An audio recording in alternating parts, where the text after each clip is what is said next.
grabar y vamos a compartir la presentación. ¿Ya? ¿Están viendo la presentación ahí, no? Sí, profe. Sí. Entonces,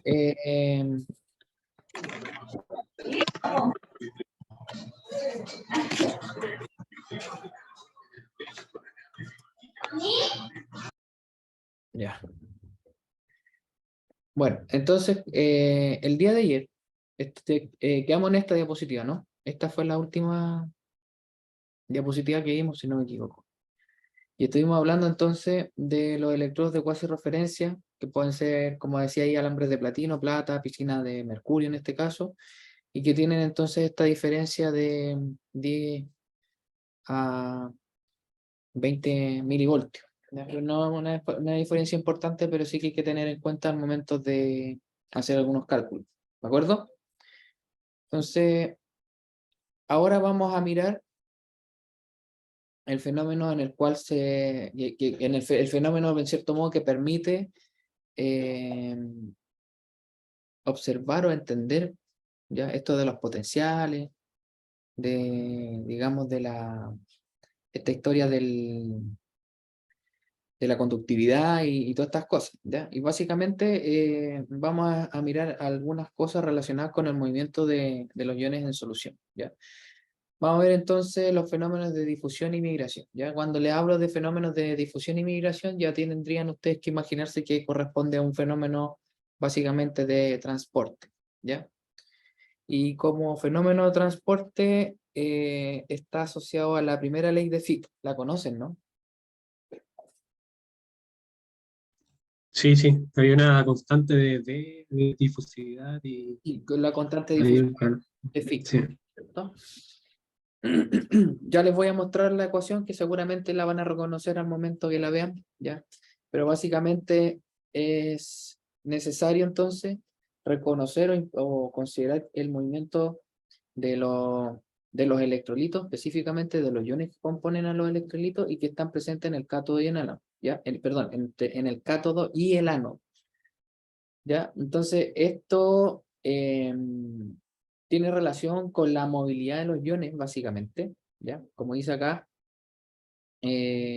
porque los iones, dependiendo de su naturaleza, básicamente la naturaleza de un ion, si simplificamos bastante la historia, tiene que ver con el tamaño, ¿ya? Con el tamaño de los iones, y,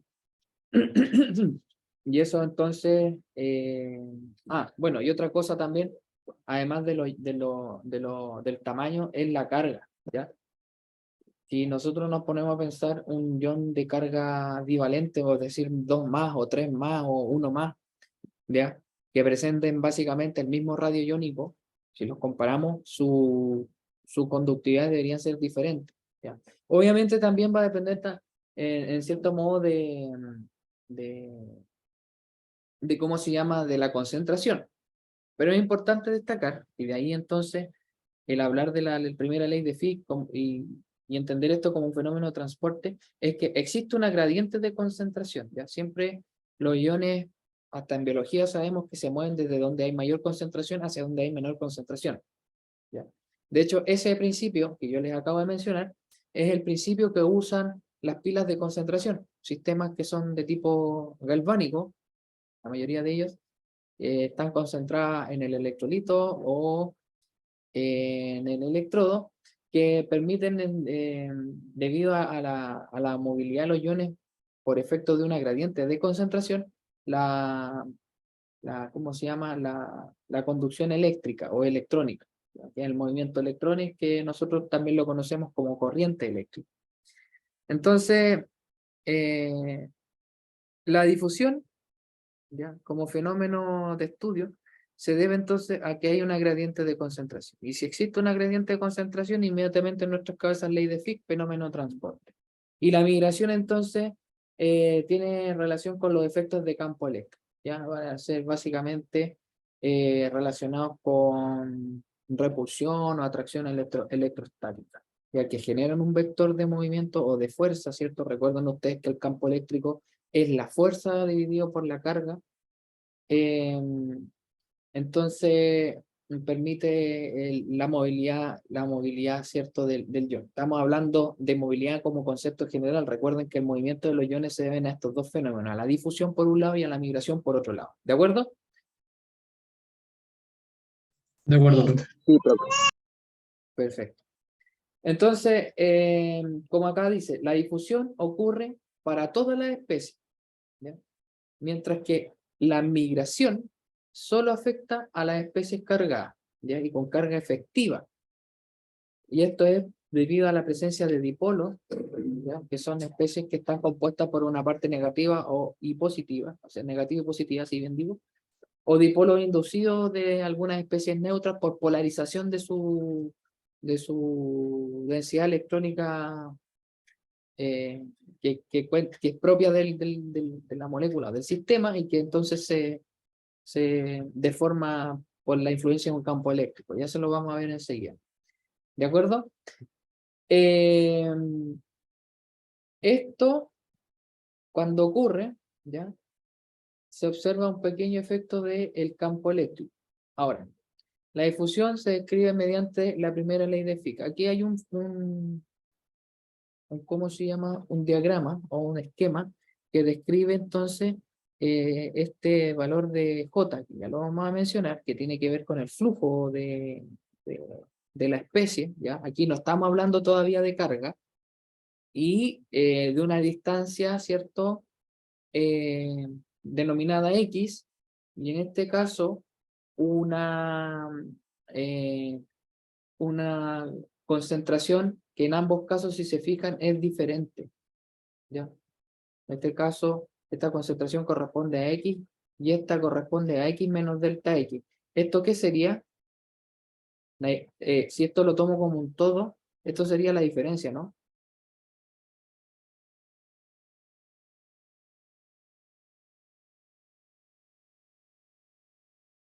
¿Están ahí? Sí, profe. Sí, profe. Ya. ¿Cómo a qué se refiere como diferencia? Aquí la concentración es X. Aquí la concentración es X más delta X. ¿Ya? Sí, Aquí en estricto rigor, como las concentraciones claramente no pueden ser valores negativos, ¿ya?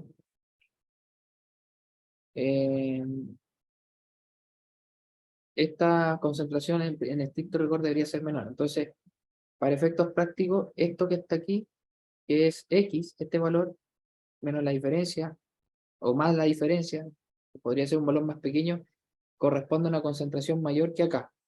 No sé si se entiende a lo que voy. Esta definición, esto que estoy señalando acá, básicamente es lo que genera genera el concepto de gradiente dentro de este sistema, ¿ya? Y estas líneas segmentadas verticales pueden ser, por ejemplo, la superficie de los electrodos. Recuerden que los electrodos en un sistema electroquímico están en paralelo, o en paralelo entre ellos, en verdad. ¿De acuerdo? de acuerdo.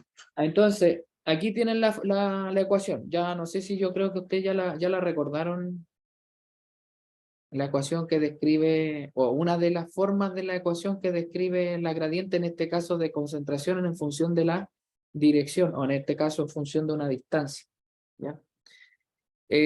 Donde esta JI, ¿ya? JI que ustedes ven ahí, corresponde, corresponde al flujo de las especies I, ¿ya? Que pueden ser iones con carga en este caso, ¿sí?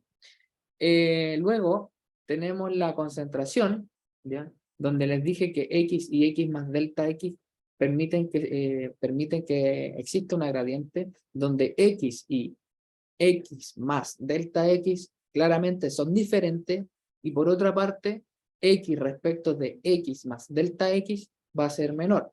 Eso entonces permite que haya que exista una gradiente y por consecuencia un movimiento de especies de especies en general. No vamos a hablar todavía si son especies con carga o no. ¿Ya?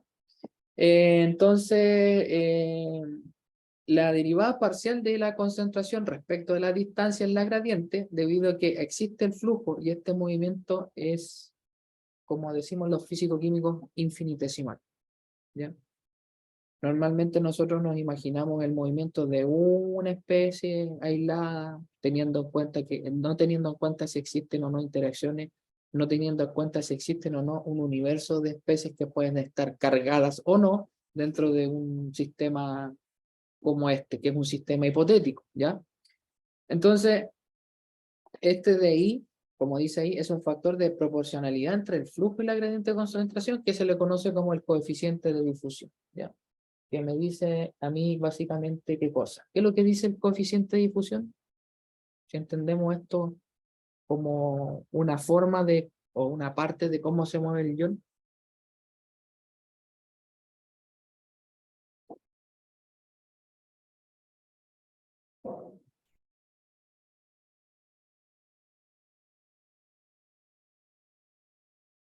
¿Alguien tiene alguna idea? ¿Puedes repetir la pregunta?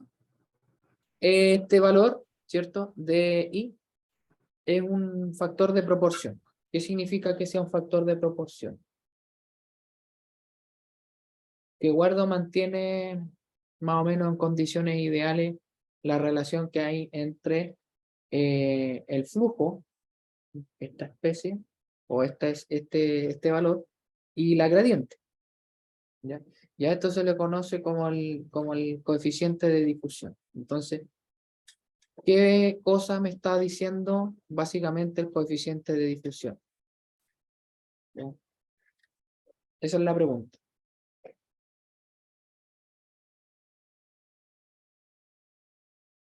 O sea, es directamente proporcional a la concentración, al delta C.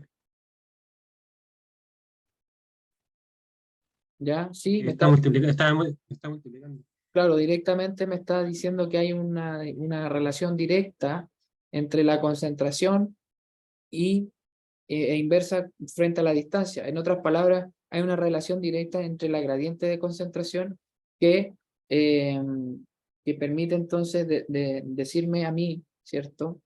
Que en el fondo me está diciendo qué tan rápido, qué tan veloz, y ahí el otro concepto que vamos a usar posteriormente, se mueve un ion de un lado a un lado B, por decirlo de alguna forma, ¿cierto?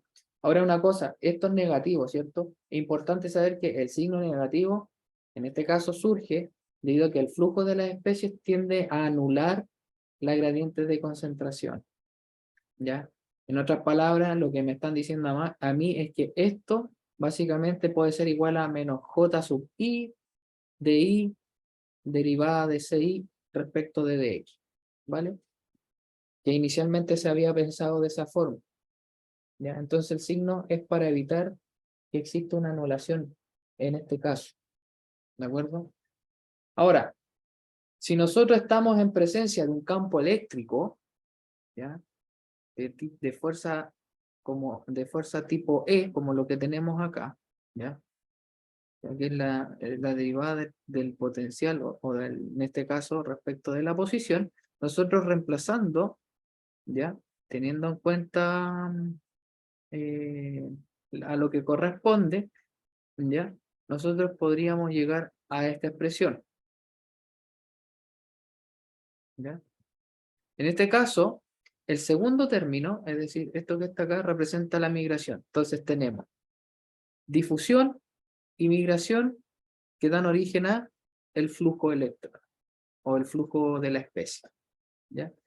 Aquí estamos mirando en esta ecuación básicamente la contribución que tiene el fenómeno de difusión y el fenómeno de migración, ¿ya? En este caso, se muestra de forma precisa la importancia de las especies cargadas, ¿ya? A través de este valor, ¿ya? Que es de phi en dx, que es la gradiente de campo eléctrico que está descrita entonces por esta expresión. ¿De acuerdo? Ahora, ¿ya?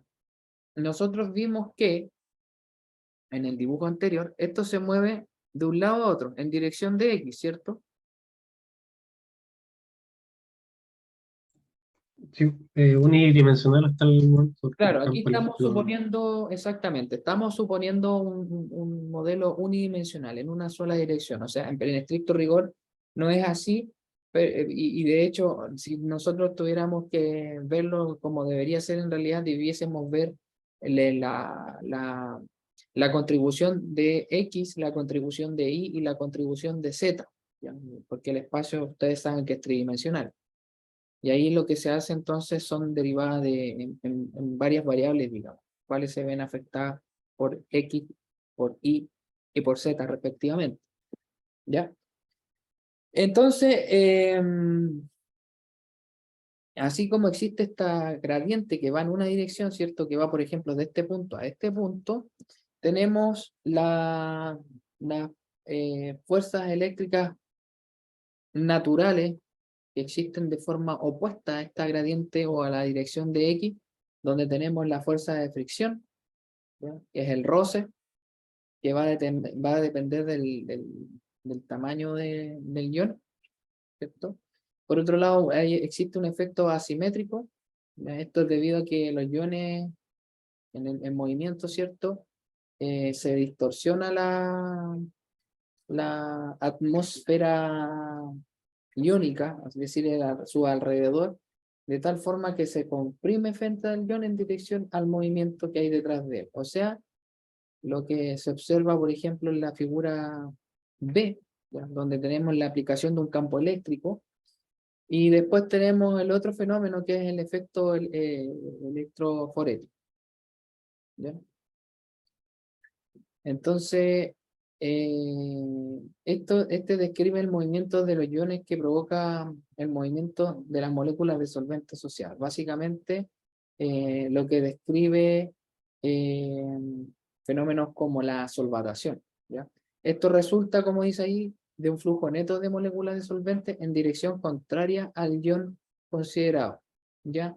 No sé si ustedes recuerdan haber visto en fenómenos de transporte la viscosidad como un fenómeno de transporte, donde hay una transferencia de masa de un lugar A a un lugar B.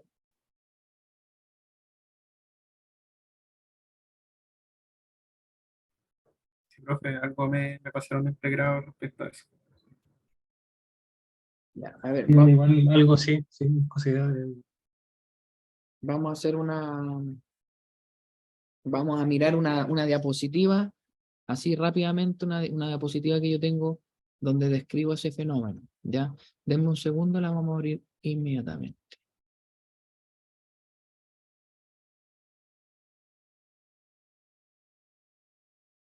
A ver. Tu. Porque para poder entender esto de mejor manera, chiquillos, lo que ustedes se tienen que imaginar es eh, esto. Ya aquí se los voy a mostrar. ¿Lo ven? No, no lo han visto. Vamos a compartirlo.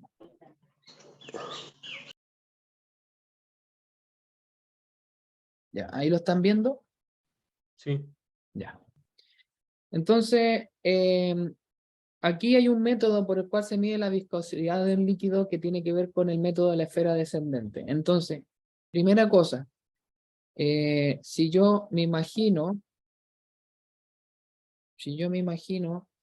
una esfera metálica adentro de un fluido viscoso que va de un punto A a un punto B, la esfera metálica corresponde a nuestra especie con carga y el fluido viscoso corresponde a ¿cómo se llama?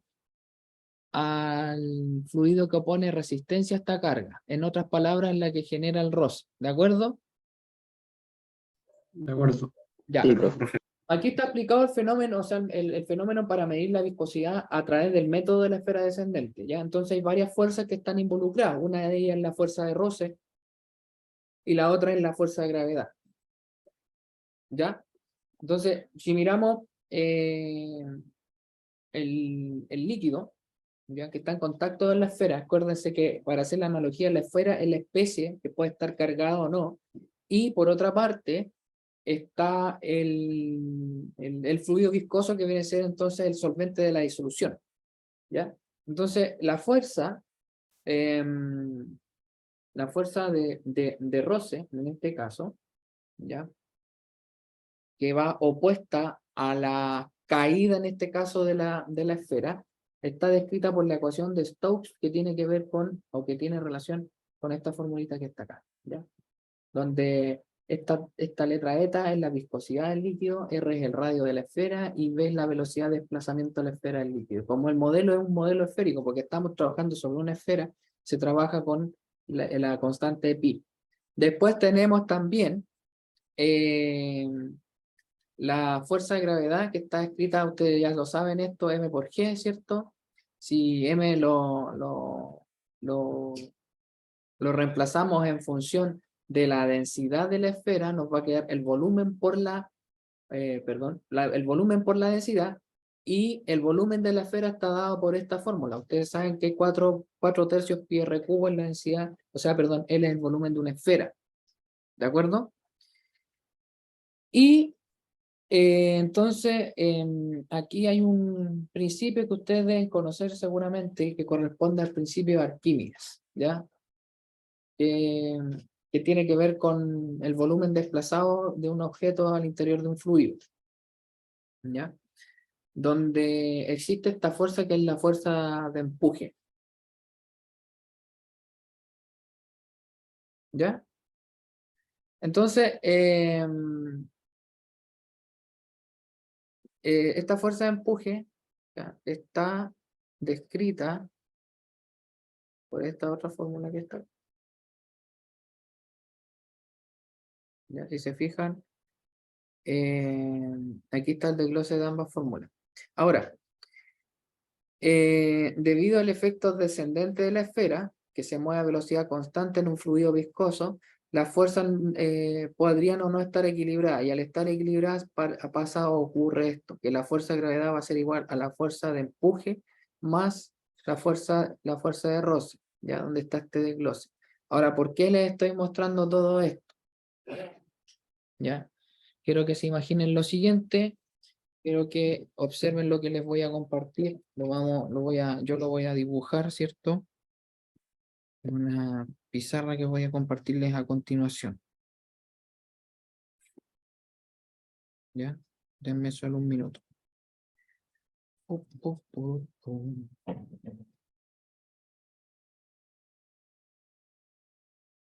Ya. ¿Están viendo la pizarra? Sí, se ve.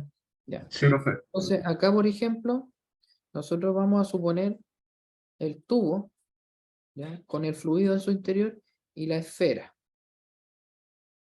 ¿Ya? Esta es nuestra esfera metálica. Recuerden que para efectos del modelo, esfera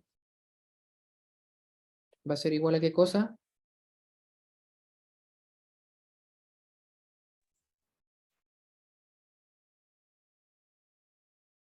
A esto.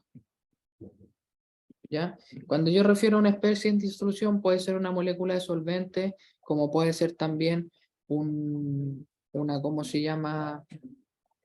Un ion en disolución, ¿de acuerdo?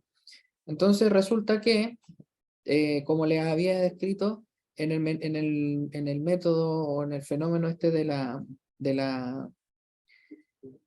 ¿cómo se llama? Del método de la esfera descendente, nosotros tenemos una fuerza de roce, ¿cierto?, que es opuesta a la caída de la esfera, ¿no? Recuerden que la esfera está cayendo así a razón de mg, ¿ya? O a razón de g, básicamente, no a razón de g, ¿de acuerdo?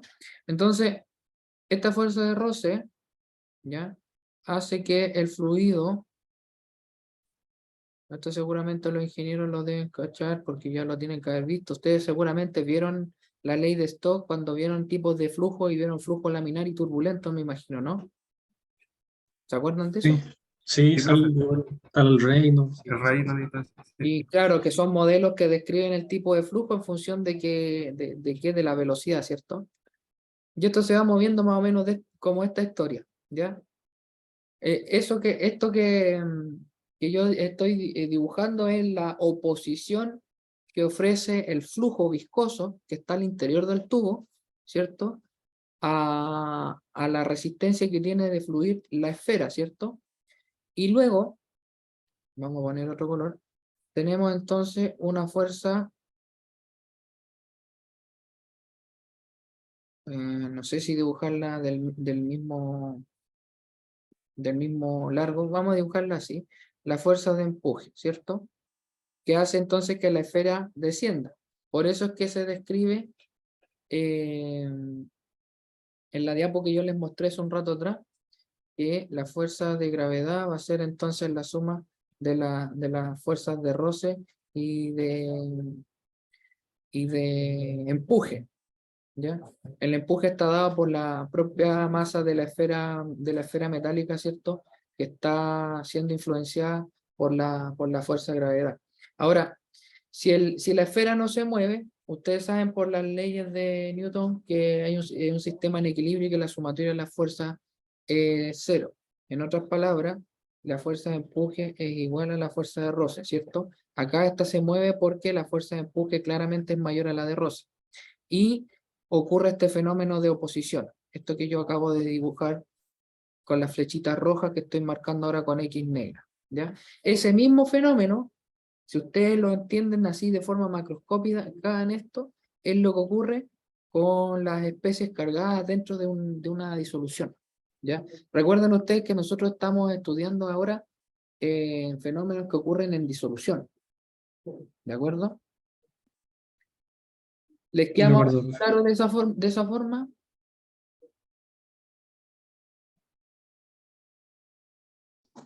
Sí, Sí, sí, profe. Ya, perfecto. Entonces volvamos a nuestra PPT que teníamos acá recién, ¿cierto? Y esto, lo que yo les acabo de escribir, las flechas rojas que yo dibujé alrededor de la esfera metálica, tienen que ver con este efecto electroforético, ¿ya? Que, que van generando un flujo opuesto, ¿ya? En función del ion, cómo se está moviendo, teniendo en cuenta que esto se está moviendo en función de una gradiente, ¿ya? Es importante también asociar esto a que la combinación del campo, de la atracción de un campo eléctrico y los efectos retardadores que se producen dado la fricción, el efecto asimétrico, el efecto electroforético que yo acabo de describir, ¿cierto?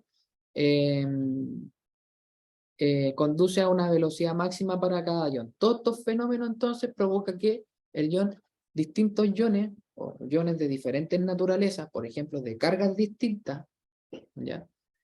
O de tamaños distintos, presenten una velocidad máxima, que es propia para cada ion, ¿ya? Esta medición de las velocidades da alguna información acerca de cómo está constituida la disolución finalmente, ¿ya? Cuando existen velocidades entonces de especies cargadas como los cationes y los aniones, que son los que estamos mirando en estos dos dibujos, existe entonces una diferencia potencial. Se da origen a una diferencia potencial. A ese se le conoce como el potencial de unión líquida, que es lo que vamos a hablar en la próxima clase, ya, porque tiene que ver con los movimientos de los iones, más no de los electrones. Ojo con eso, ¿ya? Es súper importante, ¿ya? Aun cuando en la mayoría de los casos, debido a los vectores de movimiento, eh, el potencial de unión líquida prácticamente es cero, ¿sí? Pero es importante saber qué magnitud tiene este potencial. ¿Por qué? Porque básicamente este potencial va a afectar, ¿ya? Va a afectar al potencial que se mide en toda la celda electroquímica. Por tanto, si lo queremos ver desde otra perspectiva, lo que nosotros tenemos que saber previo a medir el potencial de celda, más que el potencial de unión líquida, es tener en cuenta una medida experimental o tener en cuenta el valor que tienen las conductividades iónicas de estos mismos que están moviéndose de un lado A a un lado B. Ya recordando que esto ocurre en disolución. ¿De acuerdo? De acuerdo, profe. Perdón, De acuerdo. Ya, ok. Teniendo en cuenta eso, y si miramos un poco lo que tiene que ver con la conductividad iónica, ya, y la movilidad, ¿cuál es la relación que hay en esta? Es importante entender lo que dicen estas dos primeras líneas. La conductividad de una disolución, entonces, resulta del movimiento de todos los iones de la disolución. Todos los iones, ¿ya? Y esto es producto de la influencia de un campo eléctrico. La pregunta que me haría inmediatamente es, ya, ok, en un sistema electroquímico, ¿cómo es que estos iones se mueven? ¿Ya? Estamos viendo solamente en este caso la parte iónica, ¿cómo es que estos iones se mueven por la influencia de un campo eléctrico? En otras palabras, cómo influye o de dónde viene el campo eléctrico, ¿cierto? Que influencia el movimiento de estas cargas? ¿De dónde vendrá? ¿Se les ocurre a ustedes o no?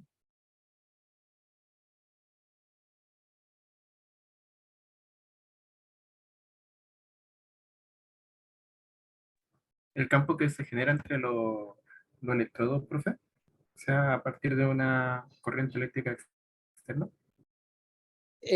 Sacando las últimas dos palabras que dijiste, está muy bien tu respuesta.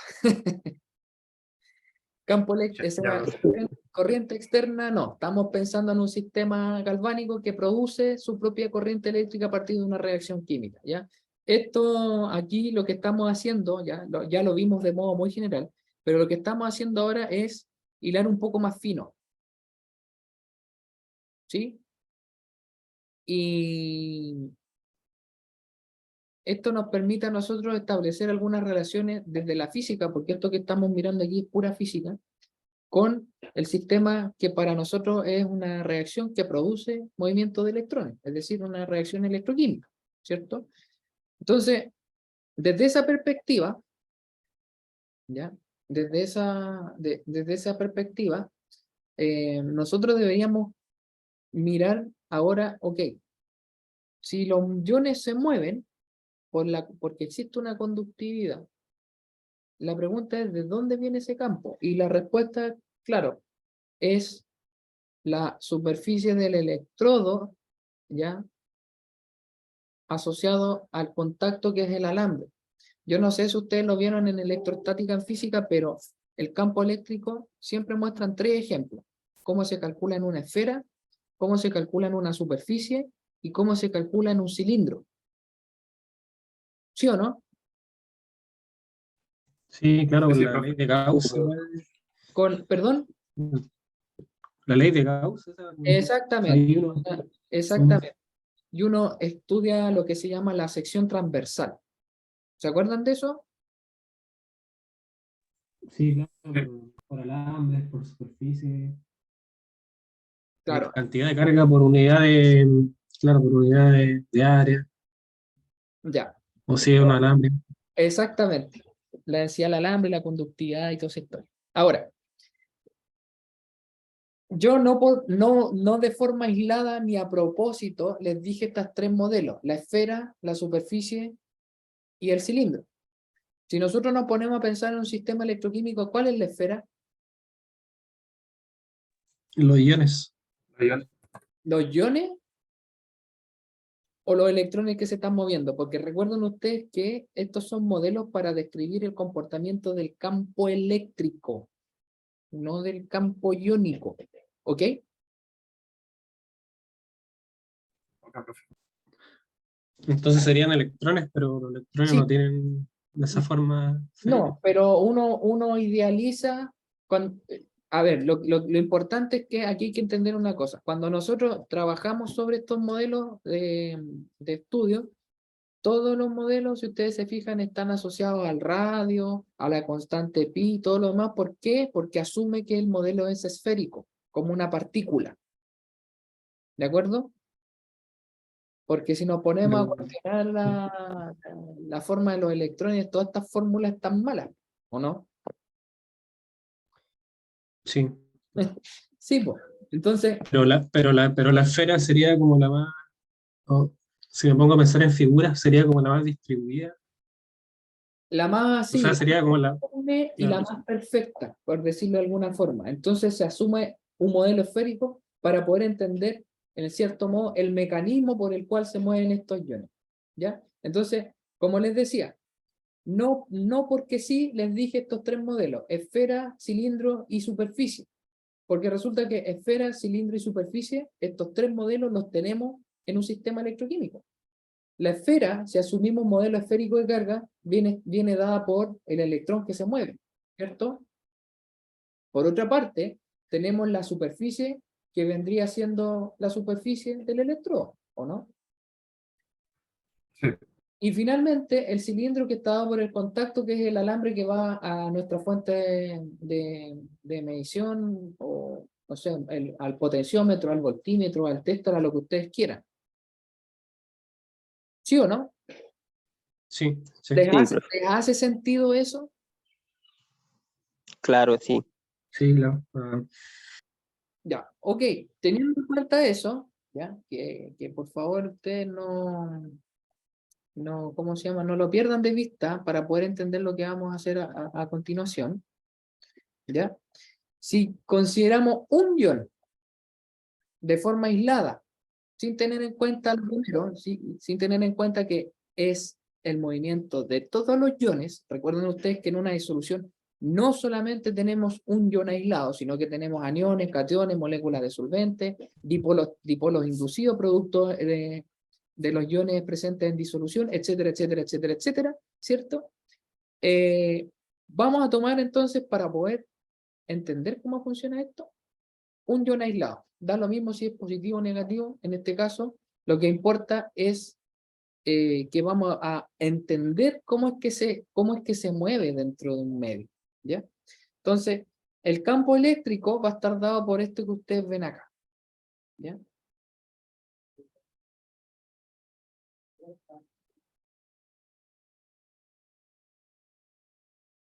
¿Qué sería ZE? Carga La, por campo eléctrico. la carga. ZE, porque este es el campo. El Z es el número de carga. Es decir, El- más 2 más 1. exacto, ¿ya? Ahora, si nosotros la contrarrestamos, ¿cierto? Como dice ahí, contrarrestada con el número con la ecuación de Stokes, ¿ya? Porque ambas son fuerzas, ¿de acuerdo? Nosotros podemos decir que F va a ser igual a a la expresión que escribe abajo. A ver, aquí, ¿ya? F va a ser igual a esto e igual a esto, ¿o no?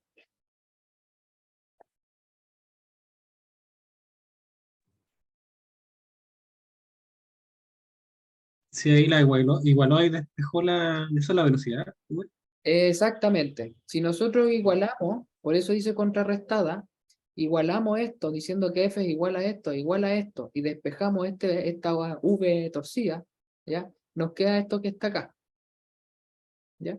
Esto que está acá, ¿ya? Que ZE partido por 6 pi eta r, va a ser U, ¿ya? Que U va a estar dado por la movilidad, o que corresponde en cierto modo a la movilidad de iones, ¿ya? Y esta movilidad de iones es, en otras palabras, un coeficiente de proporción entre la velocidad de movimiento del ion y la intensidad del campo eléctrico aplicado sobre ese ion, ¿ya? Nosotros podemos obtener que la velocidad máxima del ion, teniendo en cuenta que despreciamos todos los iones del sistema y los efectos retardantes que vimos recién, entonces V va a ser igual a U por E, ¿ya? de acuerdo, profe. De acuerdo. Si ahora, ¿ya? ahora nosotros lo que estamos mirando ahí es solamente el efecto de la conductividad en función de la, o la velocidad en función de la conductividad, ¿cierto? Sí, sí. Entonces la pregunta que viene de cajón es esta. ¿Cómo están relacionadas la conductividad y la movilidad? ¿De acuerdo? Entonces, en este sentido, lo que vimos recién es calcular o buscar una expresión que me permita a mí entender cómo es que los iones se mueven o a razón de qué se mueven los iones. En este caso, a razón de este coeficiente U, que es la movilidad iónica, por, eh, ¿cómo se llama? Por el campo eléctrico, ¿cierto? Que era lo que habíamos visto recién. Entonces, eso genera, si el movimiento o la velocidad me da una razón de proporción, que es constante, se establece un flujo. ¿Ustedes vieron en el pregrado, por ejemplo, el concepto de caudal en física? En alguna física la tienen que haber visto. Sí, claro, era generalmente en unidades que son metros cúbicos por segundo. Claro, era un volumen desplazado por unidad de tiempo. Sí, Si nosotros vemos Sí, profe, sí. ese volumen desplazado o lo relacionamos directamente con la densidad, porque J está relacionado con la densidad, ¿cierto? En este caso, claro, hablamos de flujo de carga, pero ¿cómo es carga? Podemos hablar de densidad de carga, ¿ya? No es, ojo, no es que J sea la densidad de carga, ¿ya? Para que no se vayan a confundir. Nosotros podríamos hablar entonces de un volumen de carga en movimiento por unidad de tiempo, ¿ya? Eso está descrito, lo pueden ver más abajo, por la corriente. Básicamente el flujo de carga por unidad de tiempo corresponde a eso, a la corriente eléctrica, a la que tiene unidad de amperes, ¿ya? Entonces, para poder entender cómo están relacionadas la conductividad con la movilidad, ¿ya? El flujo de carga, que es J, está dada por la expresión que ustedes ven ahí, ¿ya? Esta es donde en este caso ZE es la carga del ion, ¿ya? Esta V torcida es la velocidad, y C por Na, ¿ya? Es la densidad iónica numérica. En otras palabras, C por Na es la constante de Faraday. ¿Se acuerdan de eso, no? sí, la Sí, profe. 96.500 Coulomb. Ya. Entonces, si ahora sustituimos ese producto por F, que es la constante de Faraday, nosotros llegamos a una forma reducida de la especie, ¿ya? Déjenme mirar, creo que hay un pequeñito error ahí. Puede ser, ¿no?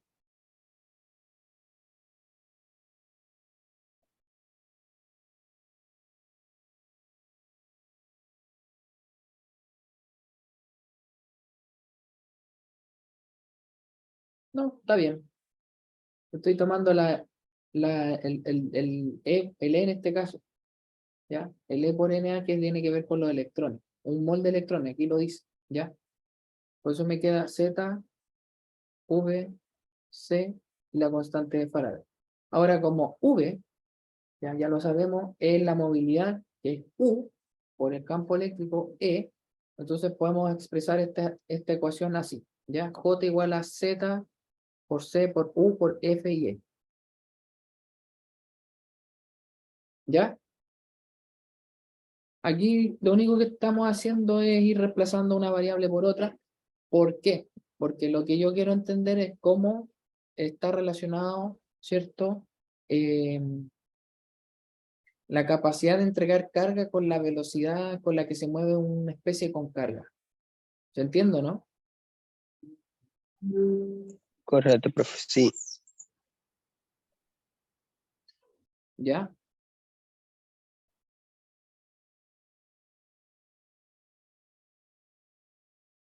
Entonces, perdón. Ahí. Entonces, ahora si nosotros hablamos de la corriente, que era este flujo que hablábamos en un comienzo, que es producto de lo que pasa o del paso de carga, vamos a hablar en modo genérico, entre los electrodos paralelos de un área ya dada, en este caso un área A, ¿ya? Y que a su vez está relacionado con el flujo de carga y el diferencial o la diferencia potencial eléctrico. Entonces nosotros podemos establecer esta, esta relación que está acá, ¿ya? Este J, que es el flujo, ¿ya? Ustedes me imagino que en electrostática o en alguna física o en alguna parte en el fregado lo tienen que haber visto, es la intensidad de corriente partido por área.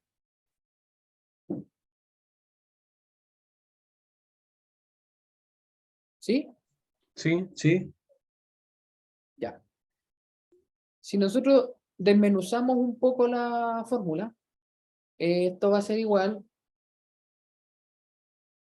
a la diferencia de potencial partido por L, que es la distancia, que hay entre los electrodos. ¿Ya? Creo que lo dije yo en algún momento. ¿Ya? Y esta letra que es la capa, que es la conductividad. ¿Ya? Entonces, bueno, si hacemos un poco de ¿cómo se llama? De matemática, despejamos algunas cosas, ¿ya? Nosotros llegamos a la conclusión que I va a ser la conductividad por el campo eléctrico que está dado por esto, ¿cierto? Y el área, ¿ya? Si se fijan, el área en ningún momento la tocamos, solamente tocamos J, ¿ya? Y J está dada por esto que está aquí, ¿ya? Entonces, capa, como les decía, es la conductividad de la especie. L es la distancia que hay entre los electrodos donde se aplica el campo eléctrico que tiene esta fuerza, ¿ya?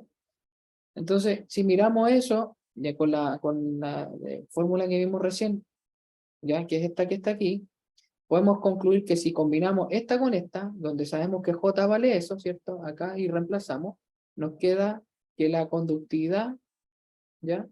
Va a estar dada, la conductividad de una especie ahí va a estar dada por esto, que es el número de carga, la movilidad del ion y la constante de Faraday que me da el flujo de un mol de electrones. ¿Ya? En este caso puede ser un mol de iones también. ¿Ok? Por lo tanto, la solución que tiene muchos iones, como dice acá, nosotros estamos trabajando esto para un ion. ¿Ya? Imagínense que podría ser el catión, pero además podría estar el anión asociado, si el dipolo en la parte positiva y la parte negativa, ¿cierto? Entonces, la conductividad que se mide, en el fondo va a ser esto, pero en sumatoria, ¿ya? ¿Con qué? Con el resguardo de que Z, que es la carga de ese ion, está en valor absoluto, porque la conductividad normalmente no es negativa, ¿sí o no? No, no es negativa. Ya. Entonces, esto que está acá, la movilidad y el número de carga, y específicamente la carga en valor absoluto, ya todo esto sumado, me da entonces la conductividad de la disolución, que tiene muchos de estos iones, donde para cada ion se calcula de esta forma su conductividad, ¿cierto?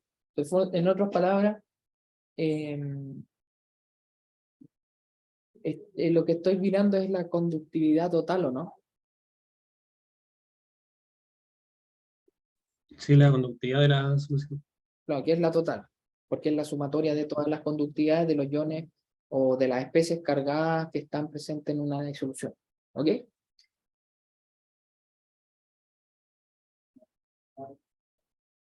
Sí, ok. Ya, perfecto.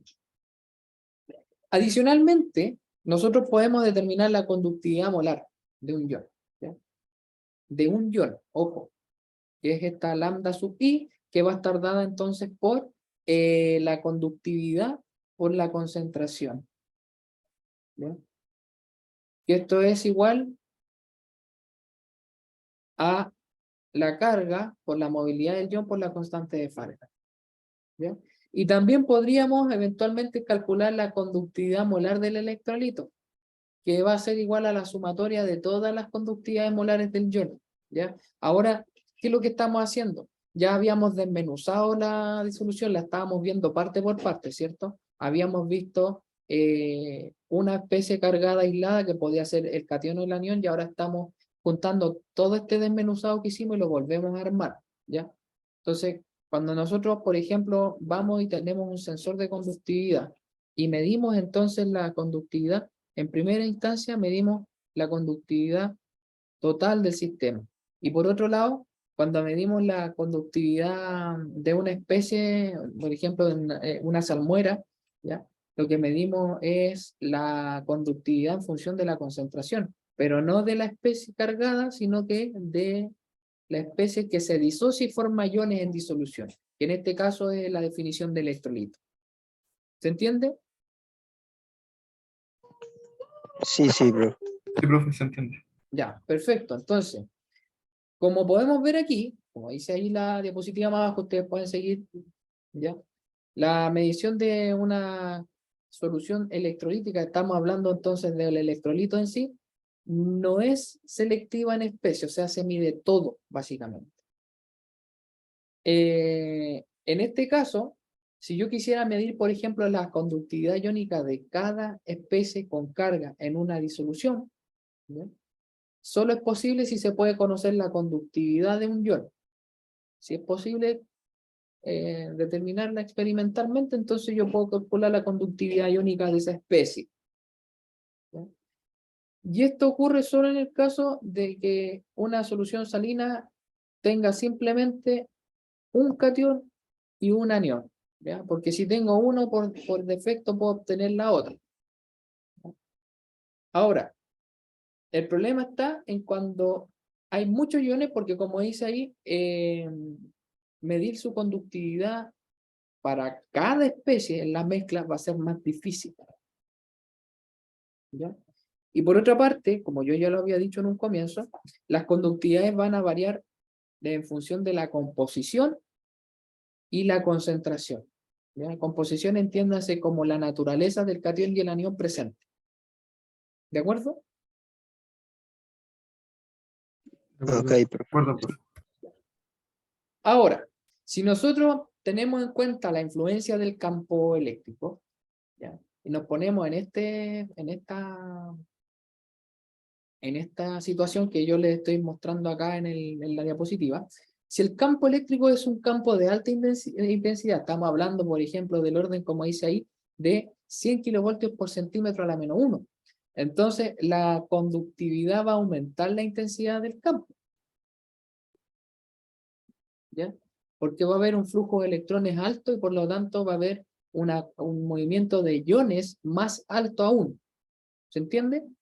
Para electrolitos fuertes, ahí dice primer efecto de Wien, o Wien, no sé cómo se dice específicamente eso, que tiene que ver con la relación carga-masa. ¿La estudiaron alguna vez la relación carga-masa? O masa-carga en este caso, la relación masa-carga. Esa es esa es la forma correcta de decirlo. ¿Lo estudiaron alguna vez? Creo que sí, profe, pero ahora creo que no lo recuerdo. Pero yo creo que sí.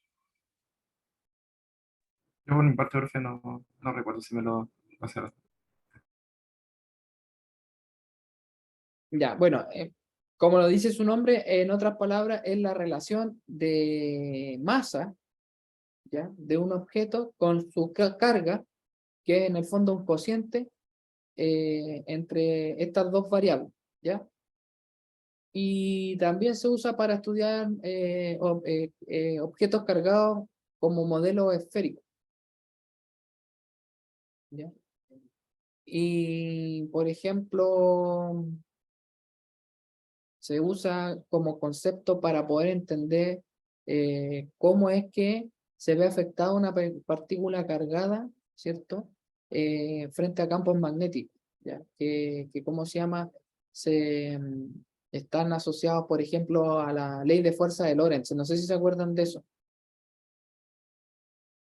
¿ya? Que tienen relación con la aceleración, el campo eléctrico y la carga de una especie, y eso todo eso junto corresponde a una fuerza, que es la fuerza magnética, básicamente, ¿ya? Y esta relación carga-masa, yo creo que los químicos lo han estudiado porque tiene relación con ¿cómo se llama? Con la espectrometría de masa. ¿Se acuerdan de eso, no? Sí, de esa sí. Entonces, en la espectrometría de masa, nosotros tenemos un espectro, valga la redundancia, de distintas unidades de masa, ¿ya? Y se miden en función de la relación masa-carga, el MZ que nosotros conocemos en química. ¿Qué relación o qué me dice a mí o por qué está eso ahí en un espectrómetro de masa? Básicamente por la misma razón que lo que aparece acá, ¿ya? Si hay un electrolito fuerte, ¿ya? Por el efecto del primer efecto bien, entonces la consecuencia de eso es porque los iones comienzan a moverse sin su capa de solvente, ¿ya? Porque estamos hablando de un sistema relativamente grande, ¿ya? De hecho, aquí lo dice, el tiempo de relajación de la atmósfera iónica se vuelve demasiado grande. En otras palabras, si ustedes lo quieren mirar de una forma más sencilla, es porque al ser grande le cuesta más moverse. Y ahí está el tiempo de relajación que hace que el movimiento del ion sea más largo. ¿Se entiende, no?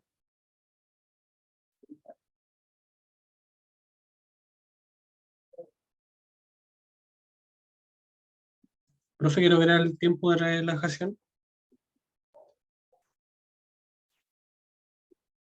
El tiempo de relajación, no podría darte una definición clara de ello, pero si lo llevamos a otro contexto, es el tiempo que tarda. Por ejemplo, pensemos en un electrón que está en estado basal y lo lleva a un estado excitado, es decir, lo lleva a un estadio superior de energía, ¿ya? Que básicamente lo que te estoy describiendo es el principio que ocurre, que describe casi todos los fenómenos espectroscópicos que están asociados a la luz, ¿ya? Normalmente cuando yo excito un electrón es producto de la adición de energía bajo la forma de un fotón, h nu, ¿de acuerdo? Entonces, literalmente el electrón sube un peldaño en energía. Si lo vemos como una escalera, estos rangos de energía. Sube un peldaño y cuando está en estado excitado, al devolverse, ¿ya?, al estado basal, existe un tiempo en el que ese electrón excitado vuelve a su estado original. Y ese tiempo es lo que se le conoce como el tiempo de relajación, ¿ya? Si hacemos la analogía con lo que dice acá del tiempo de relajación en la atmósfera iónica,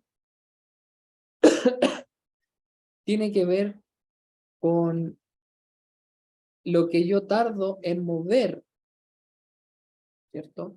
La partícula cargada de una región, por ejemplo acá de una región A a una región B, teniendo en cuenta que hay un vector de velocidad. ¿Se entiende? Sí. ¿Ya? Entonces, esto es para, como dice aquí, para electrolitos fuertes. Y uno dice, bueno, sí, pero los electrolitos fuertes se disocian rápidamente, por tanto deberían moverse rápido en disolución. Pero al ser tan estables como ion solo, ¿ya? Pasa esto, ¿ya? Dice acá, el tiempo de relajación de la atmósfera iónica se vuelve demasiado grande y finalmente se alcanza un valor de conductividad límite. Y esto es porque dice acá, bueno, se mueve sin su capa solvente, pero en la medida que va pasando el tiempo se van rodeando de moléculas y eso va distorsionando la rapidez con la que ésta se mueve. ¿Ya? De hecho, si lo vemos desde esta perspectiva, es la razón por la que un ácido fuerte no tiene constantes de disociación. ¿Ya? Sin embargo, para electrolitos débiles, que corresponde al segundo efecto bien, el campo eléctrico dice que interactúa con los dipolos de la molécula no disociada. ¿Por qué? Porque los electrolitos débiles entran en un estado de equilibrio entre la especie totalmente disociada y la especie que está sin disociar.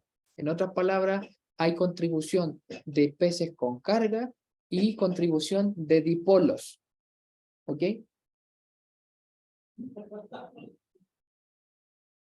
¿De acuerdo? De acuerdo. Sí, profe.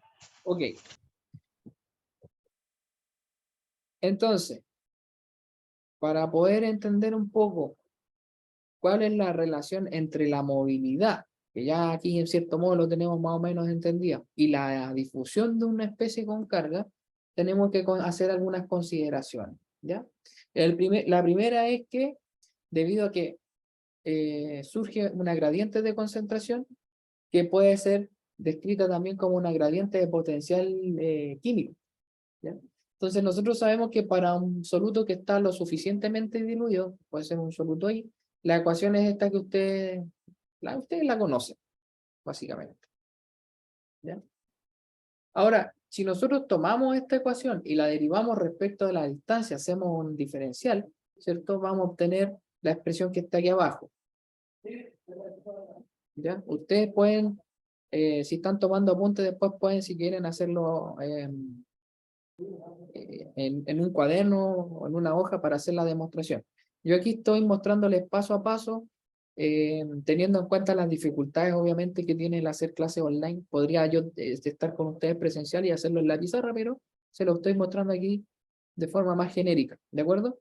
Entonces, cuando nosotros hacemos el diferencial, es la derivada parcial del potencial químico respecto a la distancia, ¿ya? Que va a ser igual entonces a esto que está acá. ¿De acuerdo? Todo esto a presión y temperatura constante. Si nosotros ahora miramos esto como una fuerza de difusión que experimenta una partícula, lo podemos expresar como lo que tenemos aquí abajo. ¿Ya? Y como ya tenemos esta igualdad, nosotros reemplazamos esto por esto que está aquí y obtenemos la expresión que está ahí abajito. ¿Lo ven?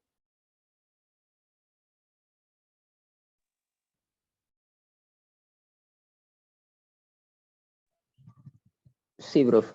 Ya. Hasta aquí, ¿qué es lo que yo estoy haciendo? En principio, estoy intentando relacionar, ¿ya? Porque cuando hay una gradiente de concentración, en otras palabras, estoy generando una perturbación de un equilibrio, ¿cierto? Por ende, si lo llevamos a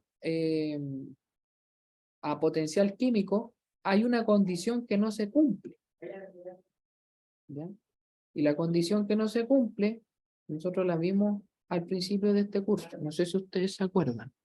Se las voy a mostrar. Se las voy a mostrar enseguida.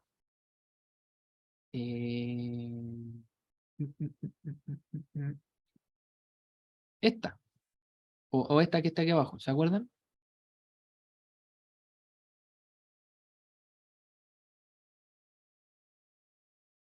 Sí, profe. Ya. Eso cuando tenemos un sistema en equilibrio, pero acá como hay una gradiente, hay una perturbación del equilibrio. Entonces, por esa razón es que el potencial químico, ¿ya? Que es un poco intruso, se mete en esta ecuación, o se mete, digamos, en estas expresiones donde, como dice acá, si existe un gradiente de concentración, entendiendo que el potencial químico es alguna variable termodinámica, puede ser delta G, delta H o cualquiera de estas, molar es esa en función del número de moles, ¿ya? Por ejemplo, nosotros ya sabemos que esto es delta G partido por N. ¿Se acuerdan? ¿Se acuerdan de eso, no? Sí, Entonces, al haber una gradiente de concentración, va a haber una gradiente potencial. Y podemos entonces expresar esto. Esta ecuación viene del equilibrio químico o material que ustedes ven en las primeras físico-químicas. Ya, entonces, ahora lo que estoy haciendo es, en términos del potencial químico, describirlo, pero en términos de la concentración. ¿Ya? En algo que básicamente es más observable o más medible desde el punto de vista experimental. ¿Ok? Aquí tenemos la misma ecuación que estaba al final en la diapositiva anterior. Entonces, si tenemos en cuenta que el flujo de electrones o el flujo de iones, en este caso, JI, esta J es mayúscula, no es lo mismo que el otro flujo, el otro es el flujo de electrones, ¿ya? En este caso es el flujo de iones, ¿ok? Que proviene de una ecuación similar, o sea, yo puedo describir un J mayúscula I con una ecuación parecida a la del J, que es la de los electrones, ¿ya? Entonces, si yo hago esa igualdad y juego un poco con la expresión, me queda esto, ¿ya? Si yo reemplazo ahora en esta expresión E por F, me queda esto, ¿sí? Si yo combino esta ecuación con esta ecuación, me va a quedar esto que está aquí. ¿De acuerdo? de acuerdo.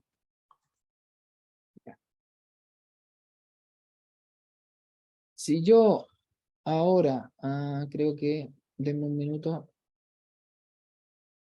creo que me comí un término. No, estamos bien. ¿Ya? Ahora, si yo miro esta expresión y miro esto que está acá, ¿ya? Como está descrito de esta forma, si yo lo comparo con la ley de difusión de Fick, que es la expresión que tenemos acá, esta parte de aquí va a ser nuestro coeficiente de difusión. Si se fijan, el coeficiente de difusión está en función de la temperatura, la carga, la constante de Faraday, la movilidad del ion y nuestro R que siempre nos acompaña, que es la constante 8,314 Joule partido por mol Kelvin. ¿Lo ven o no?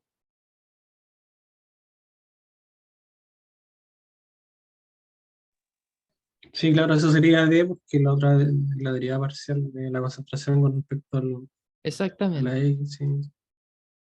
¿Ya? ¿Qué dedujimos acá? Básicamente dedujimos el valor que toma el coeficiente de difusión. Esa es la relación, ¿ya? Porque por si lo perdieron de vista, chicos, la relación que hay entre qué cosa. El movimiento, ¿ya? El movimiento y la conductividad. ¿De acuerdo? De acuerdo. De acuerdo. Ok. Entonces, lo que vimos, la ecuación que está ahí encerradita en azul, ¿cierto? Corresponde a una relación que se conoce como la relación de Einstein, ¿ya? Y esto muestra la proporcionalidad entre el coeficiente de la difusión y la movilidad. Si ustedes se fijan, aquí está descrita de nuevo, ahí está la movilidad de los iones, ¿ya? Ahora, si yo quiero ver la relación que hay entre la conductividad y el coeficiente de difusión. Ya aquí la relación de Einstein solamente describe el coeficiente de difusión y la movilidad, pero si yo quiero ver la relación entre la conductividad y el coeficiente de difusión, la relación, se puede obtener una relación que se llama la relación de Nernst-Einstein, ¿ya? Que se obtiene al combinar estas ecuaciones, ¿ya? Ustedes saben que esta, ¿ya? Es la conductividad molar del ion. Y este es el coeficiente de difusión, ¿ya? Si reemplazamos, ¿ya? La conductividad, o esto que está acá básicamente, nosotros podemos obtener esto, ¿ya? Y con esta expresión que estoy mirando acá, ¿ya? se puede estimar los coeficientes de difusión a partir de las medidas de conductividad de ¿qué? ¿Qué es lo que era eso? La conductividad molar del...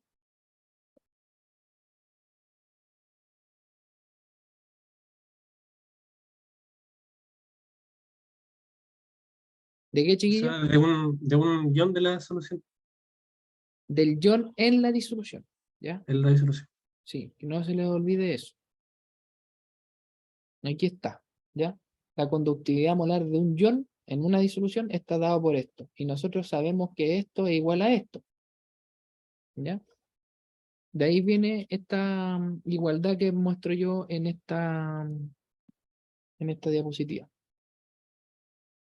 ¿Ya? Ahora, otra cosa que también es importante que podemos describirla es la relación que hay entre el coeficiente de difusión y un arrastre viscoso. ¿Ya? Como nosotros sabemos que la velocidad es U partido por L, entonces nosotros podemos describir U como esta expresión que está aquí. ¿Ya? Si nosotros sustituimos ZE por la relación de Einstein, tenemos esto que está acá. ¿Ya? Ya está, a esta particularmente se le conoce como la relación de Stokes-Einstein. Y esta no depende de la carga de la especie. Fíjense que no está en función de la carga. Aquí sí está en función de la carga, pero acá no está en función de la carga. ¿Ya? Ahora, como dice acá, si usamos la expresión para los coeficientes de difusión, ¿cierto? Entonces estos se podrían estimar a partir de la viscosidad, siempre que se pueda aplicar la ley de Stokes. Yo se las mostré en una diapositiva hace un ratito atrás, ¿se acuerdan? Esto aplica principalmente para sistemas macromoleculares. ¿Ya? Para iones cargados o partículas con carga que son relativamente pequeñas, en realidad no es tan importante, pero sí es necesario que ustedes lo sepan. ¿Ya? Si es que alguno de ustedes después, más adelante, quién sabe, se quiere dedicar a la bioelectroquímica o a hacer electroquímica con sistemas biológicos, que hay gente que hace ese tipo de análisis, ¿ya? A ese tipo de estudios. Aquí esto ya les podría servir. ¿Ok? Ahora, otra cosa que también es importante y que deberían ustedes saber es el número de transporte, ¿ya? Y esto es la fracción de corriente que transporta cada ion. Básicamente el número de transporte es la relación que hay entre la conductividad molar del ion y la conductividad molar del electrolito, ¿ya? Que está descrito por esta expresión, ¿ya? Si yo sumo, porque si se fijan esto es un cociente, si yo sumo el número de transporte por cada ion que se mueve, es evidente que la sumatoria del número de transporte de todos esos iones que se mueven va a ser igual a 1. ¿Ya? Ahora, es importante que ustedes sepan, y ya con esto finalizo por hoy, que el número de transporte de un ion va a variar, como dice ahí, con la constitución del ion en la solución y corresponde entonces a otra forma de expresar conductividad o movilidad. ¿Ya? Ahora, para poder determinarlo experimentalmente existen dos métodos. Uno es el método de Hittorf y el otro es el método del límite móvil. Estos dos métodos los vamos a ver en la próxima clase, que es el lunes. Mañana tenemos taller. Ya vamos a hacer algunos ejercicios de aplicación de todo esto que hemos visto hasta hoy día. ¿De acuerdo? De acuerdo, profe. Ok. ¿Tienen alguna duda, alguna consulta?